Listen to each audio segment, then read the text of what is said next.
Vamos dar início agora à aula número 13, onde vamos tratar das listas simplesmente encadeadas. Vamos estudar primeiro o modelo dessas listas, depois um algoritmo para percorrer, chamado algoritmo de percurso, e finalmente um algoritmo de busca, para procurar informação numa lista simplesmente encadeada. Vamos então agora na tela 2 analisar como é o modelo que vai ser utilizado pelos algoritmos das listas simplesmente encadeadas. Então, cada nó de uma lista simplesmente encadeada conterá dois campos. O campo info, que contém a informação a respeito do nó que está representado ali na lista, e o campo prox, que vai ser uma variável ponteiro para o próximo nó da lista. Nós vamos assumir que nesse modelo sempre vai existir um nó especial chamado nó cabeça, que nunca é removido. Mesmo na lista vazia, ele vai estar presente. E esse nó vai ser sempre apontado por um ponteiro que indica início de lista, chamado pt-lista. Observe no desenho, na parte de baixo da sua tela número 2. O desenho de cima, indicando lista vazia, contém apenas o nó cabeça, que é achurado.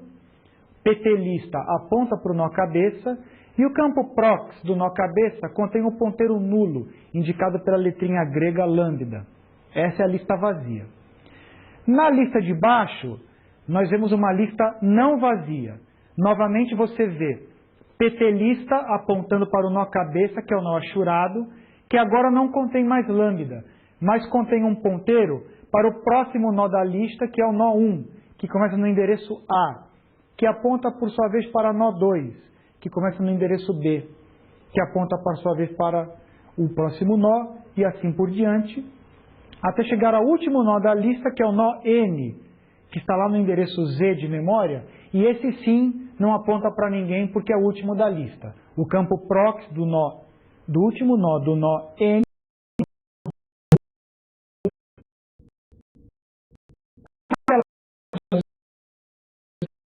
algoritmo de simplesmente encadeada. Agora você vai se perguntar, por que esse nome? Lista simplesmente encadeada. Por que essa palavra simplesmente? Se você voltar um pouquinho na tela 2, a gente vai ver que o encadeamento é feito apenas por um ponteiro.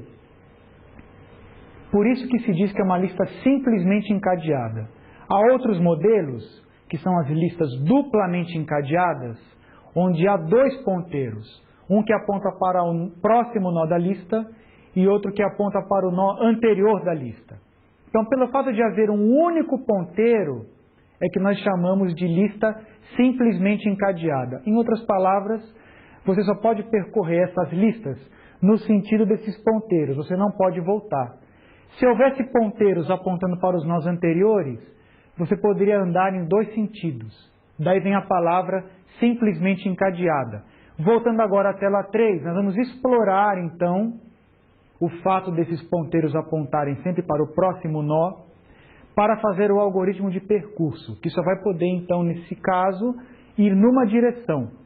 Então, qual é a ideia? A ideia é ter uma variável ponte que vai iniciar apontando para o primeiro nó da lista, que é o nó cabeça, aquele que é apontado pelo ponteiro pt-lista, o nó achurado nos diagramas da tela anterior.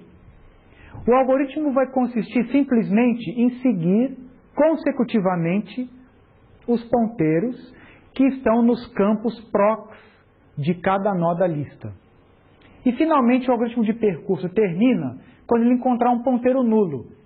Quando o ponte, esse ponteiro, essa variável ponteiro chamada ponte, estiver igual ao valor lambda, que é o ponteiro nulo.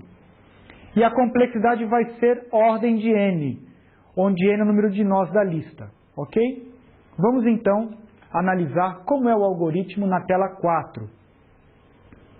Na tela 4 você vê o código completo do algoritmo de percurso de uma lista simplesmente encadeada com o nó cabeça apontado por pt-lista. Então, no início, aquela nossa variável ponte recebe pt-lista flecha.prox. Não se esqueçam que pt-lista não é um nó contendo informação. Então o ponteiro ponte, ele tem que apontar para o nó seguinte à PT lista. Se você voltar 2 telas, para a tela 2 e olhar para o desenho de baixo, você vai ver que o primeiro nó a ser percorrido é o nó 1 e não o nó apontado por PT lista. Por isso que a variável ponte tem que receber o valor desse ponteiro que sai do primeiro nó ou PT lista. Voltando agora à tela 4, a primeira instrução agora está clara. Ponte recebe justamente o ponteiro que aponta para o nó seguinte ao nó apontado por PT lista. Essa instrução é feita da seguinte forma: ponte recebe, PT lista flecha, ponto prox. Ok? Qual é a iteração básica do algoritmo? A iteração básica é dada por esse comando enquanto. Enquanto essa variável ponte for diferente de lambda, o que nós fazemos? Nós visitamos o nó apontado por ponte. Isso é indicado por essa chamada de procedimento. Visita, abre parênteses, ponte flecha ponto info. Ou seja, nós vamos fazer algum tipo de processamento com o conteúdo do campo info do nó apontado por ponte. É isso que diz exatamente visita, entre parênteses, ponte flecha ponto info. E finalmente ponte recebe ponte flecha ponto prox, ou seja, ponte vai receber um ponteiro para o próximo nó da lista. Então, repetindo essa observação, o procedimento visita, entre parênteses, ponte flecha ponto info, efetua algum processamento no nó que está sendo atualmente visitado no percurso. Por exemplo, o conteúdo desse nó pode ser impresso, eu posso fazer um procedimento de impressão, ou então eu posso fazer uma atualização nesse conteúdo, colocar algum outro valor, e assim por diante. Então, cada programador verá como vai implementar esse procedimento visita, que é um procedimento genérico. Vamos agora na tela 5, analisar os princípios do algoritmo de busca de informação numa lista simplesmente encadeada. Vamos supor que essa lista está ordenada, ou seja, a informação presente nos campos info dos nós da lista é uma informação que está ordenada, vamos supor, crescentemente. Então, qual é a ideia? Vamos supor que X é a chave procurada, é a informação procurada. A variável ponte vai retornar um ponteiro para o elemento procurado. E a variável ante vai retornar um ponteiro para o elemento anterior ao procurado, como você vê nessa representação gráfica. Você vê a lista, 2 nós consecutivos da lista, aquele nó apontado por ponte contém a chave X, que é o que nós estamos procurando, e o nó apontado por ante contém exatamente a informação pertinente ao nó anterior. Uma observação: se a chave X não estiver na lista, não for encontrada na lista, a variável ponte vai retornar como saída o valor nulo, o valor lambda. E a variável ante vai indicar o elemento anterior ao elemento pesquisado, que esse é o significado da variável ante. Então, você tem o código completo do algoritmo na sua tela 6. Então, vamos analisar com bastante calma esse algoritmo. Então, o cabeçalho do procedimento é busca encadeada ordenada, abreviadamente no nome do procedimento, busca enc ord. E esse procedimento tem 3 parâmetros: X, que é a chave a ser procurada, ante, que é um valor de saída, que vai apontar para o nó anterior ao sendo procurado, e ponte, que vai apontar exatamente para o nó que contém a chave X. Então, no início, o ponteiro ante, a variável ante, recebe PT lista, e ponte recebe o ponteiro nulo, que está apontado pela instrução logo abaixo, que recebe lambda. E PTR? PTR vai ser um ponteiro auxiliar que vai me ajudar a percorrer a lista. Então, lembrando do algoritmo de percurso, ele tem que apontar para o primeiro nó, o nó imediatamente posterior ao nó cabeça, que é o nó apontado por PT lista. Então, na terceira linha do código, Isso é dado pela instrução ptr recebe ptlista flecha.procs. Nesse momento, após essa instrução, ptr está apontando justamente para o nó imediatamente seguinte ao nó cabeça. Novamente, lembrando o algoritmo de percurso, como o ptr é o ponteiro que está percorrendo a lista, então nós vamos fazer essa iteração enquanto ele não for lambda, enquanto ele não é o ponteiro nulo. Então, enquanto o ptr não é o ponteiro nulo, fazemos o seguinte: se o conteúdo do campo-chave do nó apontado por ptr é menor do que x, que é a primeira instrução logo abaixo do enquanto, isso quer dizer que então a chave x ainda não foi achada. Nós temos que andar na lista. Mas para andar na lista temos que mover dois ponteiros, o ponteiro ant e o ponteiro ptr. Então esse movimento é realizado pelas seguintes instruções: ant recebe ptr, então o ant se moveu, e ptr recebe conteúdo do campo procs do nó apontado por ptr. ptr recebe ptr flecha.procs. Com essas duas instruções, os dois ponteiros se moveram na lista, uma posição cada um. Agora, o que é o código do senão? O código do senão corresponde ao caso contrário. ptr flecha.chave é maior ou igual a x. Então temos dois casos, quando é igual a x e quando é maior do que x. Bem, se ptr flecha.chave for igual a x, o que nós fazemos? Nós encontramos a informação. Então, nesse caso, o ponte, que é o valor de saída, recebe exatamente ptr, porque ptr está apontando para o nó que contém a chave x. Agora, se isso não acontece, nada é feito. Nós não fazemos essa atualização de ponte. Então, nesse caso, ptr recebe lambda.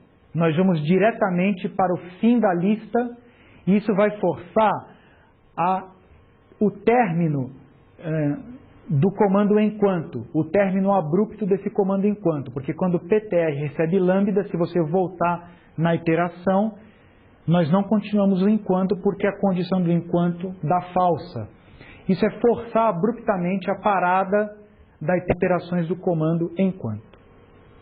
A complexidade desse algoritmo é a mesma complexidade do algoritmo de percurso, ela é O de n, onde n é o número de nós da lista. Por que O de n? Porque cada nó, como no percurso, é visitado apenas uma única vez e é feita uma única comparação. Na tela 7 eu gostaria de propor um exercício a vocês. Eu vou dar um tempinho de 8 minutos para vocês pensarem, porque é uma adaptação, esse exercício é uma adaptação do algoritmo que nós acabamos de descrever. Então o exercício consiste no seguinte: vocês vão tentar descrever um algoritmo de busca, semelhante ao anterior, numa lista simplesmente encadeada, mas supondo agora que ela não está ordenada. Então, se vocês observarem na tela anterior, na tela 6, esse algoritmo que nós propomos, ele usa fortemente o fato de que a lista está ordenada.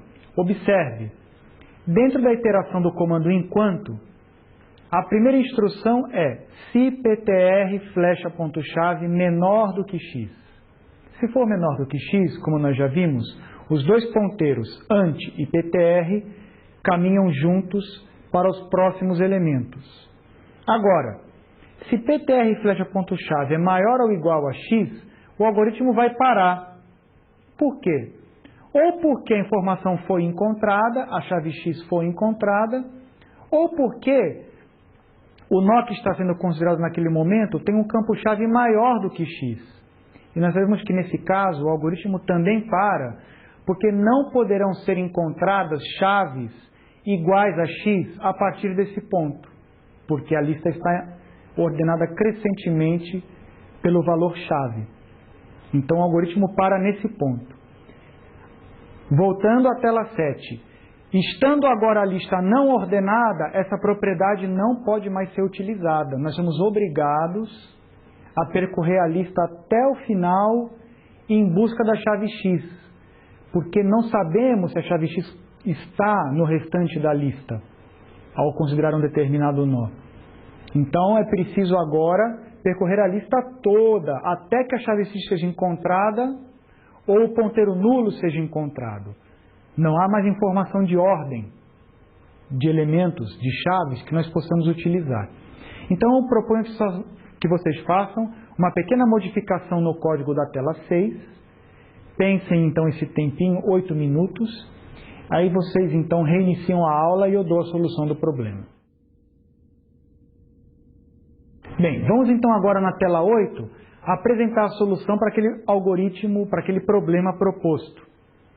Então temos agora o procedimento busca encadeada não ordenada, novamente com 3 parâmetros: x, a chave sendo procurada, ante, que é o ponteiro que vai retornar o nó anterior ao nó apontado por ponte, que vai parar exatamente sendo pesquisado, ou em lambda, se a informação x não for encontrada.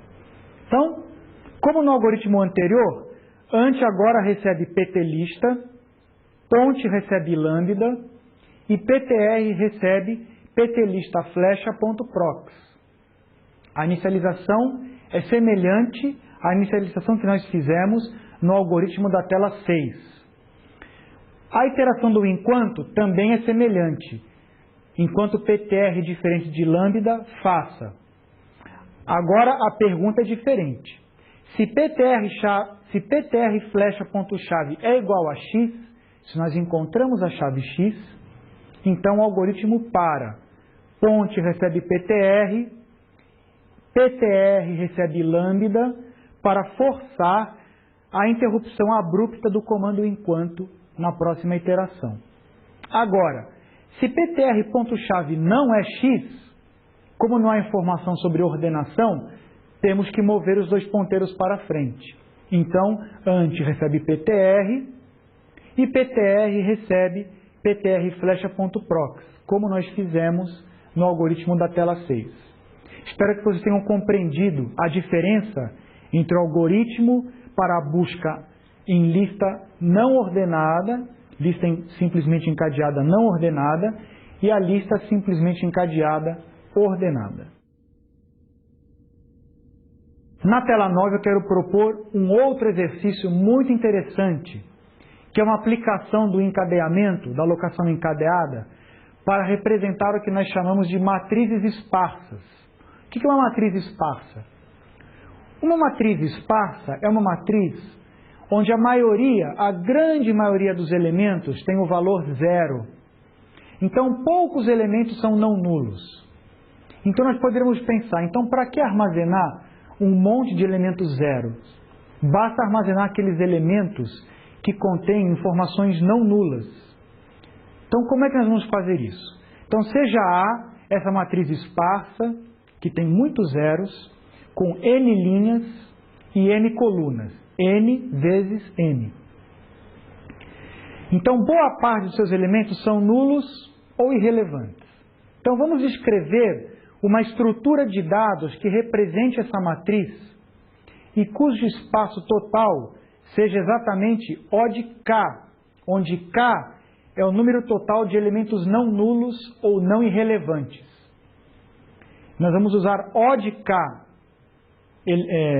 células de memória, ao invés de usar O de NM, que seria o tamanho normal da matriz, não é verdade? Se a matriz tem N linhas e N colunas, o espaço necessário seria N vezes M. A matriz teria N vezes M células.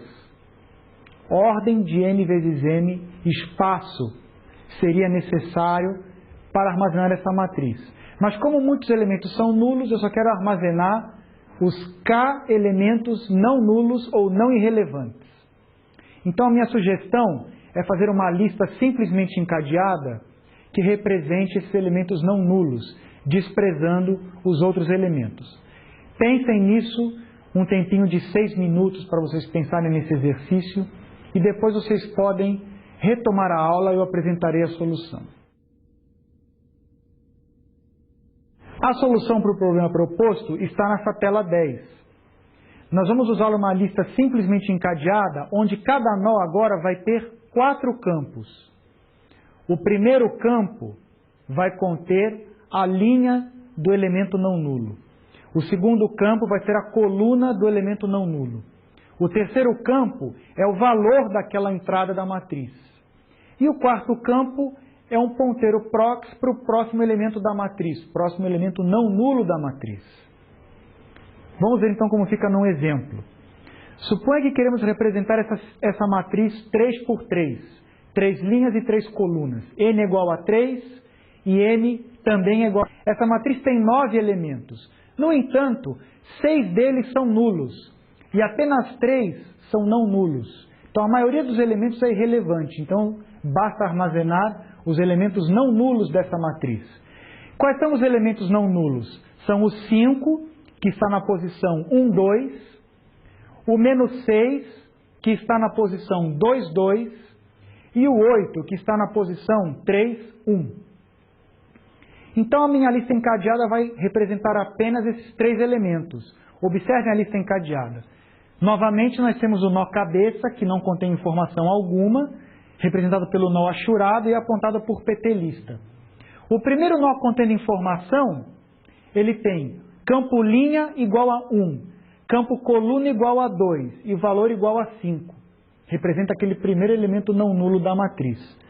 Aí nós temos um ponteiro para o próximo elemento não nulo, que tem linha igual a 2, coluna igual a 2 e valor igual a menos 6. Depois um ponteiro para o último elemento, que contém campo linha igual a 3, coluna igual a 1 e valor igual a 8. Como este é o último elemento, o ponteiro dele para no campo prox é lambda, é nulo, porque não há mais elementos não nulos nessa matriz. Finalmente, eu quero propor para vocês um exercício final, que depois vocês podem discutir com os colegas, com os monitores e tutores, que é o seguinte exercício. Eu quero que vocês desenvolvam um algoritmo que imprima os elementos de uma lista simplesmente encadeada na ordem inversa à ordem. Por exemplo, se você voltar para a tela anterior, na tela número 10, a ordem dessa lista pelo campo valor é 5, depois menos 6, depois 8. Essa é a ordem original da lista. Então eu quero que vocês façam um algoritmo que imprime esses campos valor na ordem inversa, que imprimisse 8, depois menos 6 e depois 5. Vocês verão que esse exercício não é tão simples assim como parece. Por quê? Porque os ponteiros eles só apontam num único sentido e não no sentido inverso. Então, para imprimir os elementos no sentido inverso, você não tem os ponteiros que apontam no outro sentido. Daí vem a dificuldade do exercício. Então, a sugestão é usar uma pilha. Então, vocês se recordem de como era a definição de pilha, como era a implementação de pilha, e tentem usar uma pilha, além da lista dada, tentem usar uma pilha para que depois você possa imprimir os elementos na ordem inversa, fazendo uso dessa pilha auxiliar. Esse é um muito bom exercício para que vocês façam. E com isso encerramos a nossa aula número 13.